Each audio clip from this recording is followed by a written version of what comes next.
So what you're going to hear from the other thing that you mentioned with those 5 things is that the neutral grounds are not going to want to happen, because if that does happen, you're going to see all the lower league kind of teams that are fighting relegation. They're going to completely go nuts, because someone like Watford, Nathan's been Watford, quite a lot, and he will tell you that home crowd is literally the difference. So having neutral grounds is not going to happen, because it's going to have to be behind closed doors. At least having a bit of normality, like for example, let's bring Watford into it, even though they're struggling this season. Just being in your own stadium, it gives you a little bit more. Even though there's no fans, it will give you a little bit more normality to say, okay, you're coming to our house. So the neutral venue don't sit well with me either. Yeah, because what was it? They were only picking 5 stadiums to play the games in, and you had, I believe it was Watford, Brighton, and another team all came in and went, look, we're not happy with that. We want to play on our own ground. Which I get it, because obviously it's your pitch. You know how to play on the pitch. You've got your home dressing room. It feels better.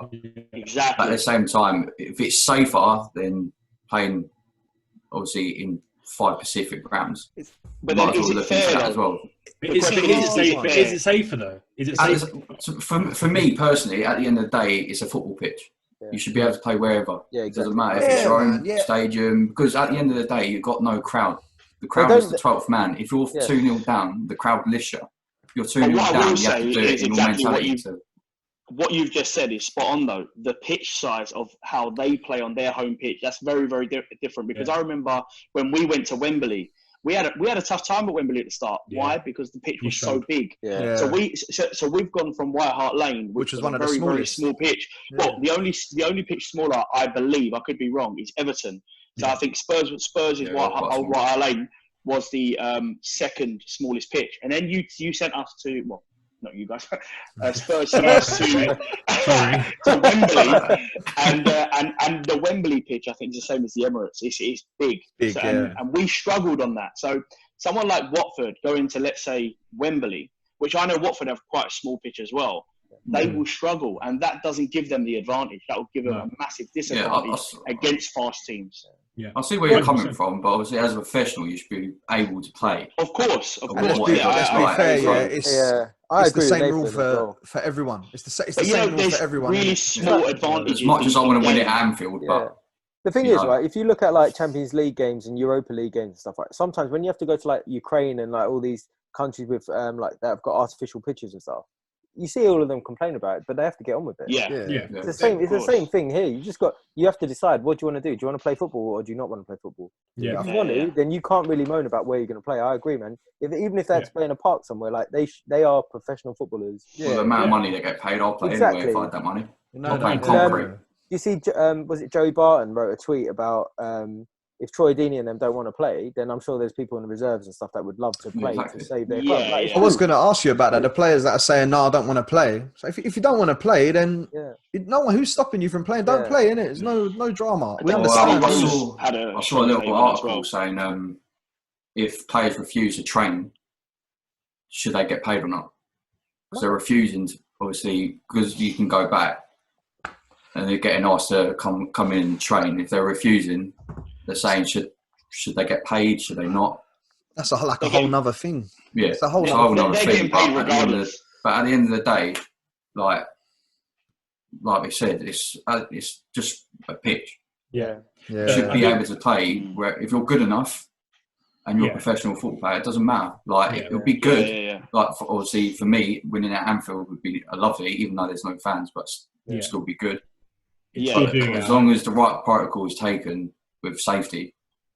If it means playing in only 5 stadiums that are always getting cleaned. But why couldn't you have the specific stadiums to a point where it's safe enough to play, let's say at Watford? Why can't they disinfect the pitch? Why can't they have Watford play at their home ground? What's the actual massive difference? Because from my opinion, if there's no fans, then the safety aspect becomes what? The safety aspect falls down to the players coming in the pitch, the officials, and the managers. That's it. Yeah. Because there's no one else in there. You got the TV crew, but they're behind. That's my point.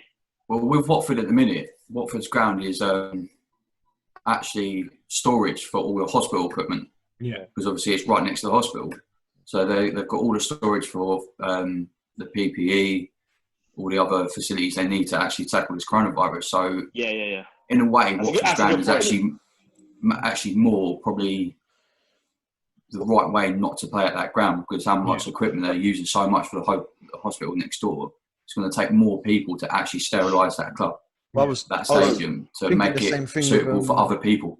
Same thing with Spurs, isn't it? Aren't they using it for some sort? I'm not sure. I'm not too sure. But the whole stadium's a hospital right now. There you go. Yeah, the whole stadium's a hospital. It's basically like that. So if we're thinking about going to different venues, we need to look what is that venue doing at this precise moment. The only other thing though as well, they've got all the hospital stuff equipment. Like taking that away, people are gonna outside of football going to start moaning because you're taking all this equipment away from exactly for a game. No, we all love it for a game. That's a good point. I mean, so that's why I said like playing it at a specific five grounds that have got nothing to do with storing hospital equipment. That is probably the ideal situation to go to. And I'm not being funny. It's still neutral. Like they're not going to suggest a neutral venue, say like Bournemouth Stadium, and then let Bournemouth play there, right? Of course, it's going to be the same for both teams. Yeah, so I think that's how it's really. It's not so really. If they pick Old Trafford for instance, when United play, they might play I don't know, Anfield somewhere else. Yeah, exactly. Like, it's going to be they the won't same play for at both home teams. stadium, so it's the same atmosphere for both. I think Can you imagine United being home at Anfield? Can you imagine Liverpool winning it at United? Imagine winning at Old Trafford. That'd be even better. I'd rather do it there than Anfield, trust me. Mate, listen, if there's going to be no fans, I'd rather win it at Old Trafford. I'll stand out at Old Trafford. I'll stand outside with my t-shirt on. I don't care. That would be the last we hear of Nathan, guys. And just to let you know, in case that does happen.